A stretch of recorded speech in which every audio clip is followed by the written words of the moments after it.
It's a race like no other. A musher and determined dog team face the seemingly impossible. More than 1,000 miles of wild, unforgiving Alaska. They will find no sympathy here. To survive, you have to be tough. To succeed, you have to be smart. Through the heroic stories from the trail, a formula of success emerges. Not only between musher and dog, but the last great race and its ability to captivate a young mind's quest for knowledge. Hey, you guys, huh? Lionel, let's go to Lionel. Let me introduce you to one of my dogs. There is no denying the Iditarod's grasp on a youthful imagination. Something about the way a dog is able to capture their heart at first glance. Is there a sweeter sound than a child playing with a puppy? An unconditional bond, inspiring not only affection, but rendering the young mind ripe for a math lesson.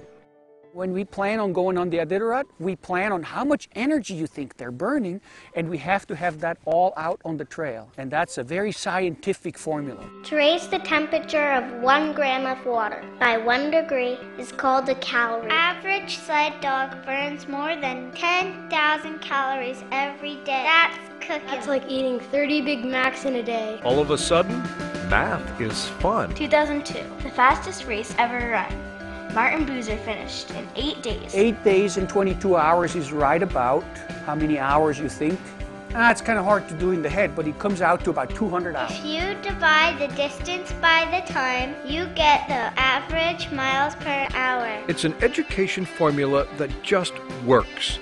And the Iditarod, through its education department, helps teachers across the country integrate the race into their own lesson plans. Once the race starts, their kids read more, do more math problems, learn skills that they haven't even dreamed of learning before. The Iditarod's website offers teachers hundreds of easy-to-use resources to get students excited about learning. I'm Sarah Lamont, and I teach kindergarten at Larson Elementary in Wasilla, Alaska. The science lesson starts early in Miss Lamont's classroom. Third graders, do you know what a hypothesis is?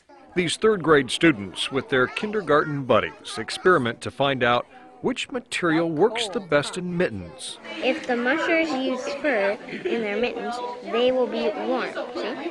Miss Lamont knows the value of bringing the Iditarod into the classroom. It's the perfect fit. I mean, you've got the math, you've got the science, you've got the interest in the Iditarod, the excitement that the students bring to it, and it just really helps them learn more. It gives them that hands-on feel. It's a wonderful way to teach. Some teachers are even more involved. When Trent Herbst isn't running the Iditarod, he's teaching 4th grade in Ketchum, Idaho. This year, his students flew to Anchorage to watch the race start. They did, after all, help build his sled.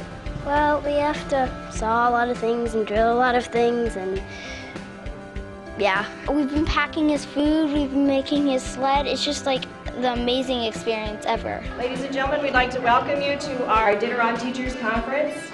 The Iditarod Education Program helps more than 10,000 teachers around the world, and it's growing. That's why ExxonMobil supports the Iditarod, fulfilling a commitment to promote math and science education. Technology is vital to solve the energy challenges of the future. We've got to generate that interest at a young age in these kids to provide those leaders of tomorrow. We've been involved with Iditarod for over 32 years, so we were particularly pleased to have an opportunity to be a champion of the education program for Iditarod. It provides us a tool to excite children about math and science, and to train those leaders and train those problem solvers of the future. The Iditarod Education Program, a lesson in success, making learning part of the adventure. And in this race, there are only winners. Imagine the possibilities.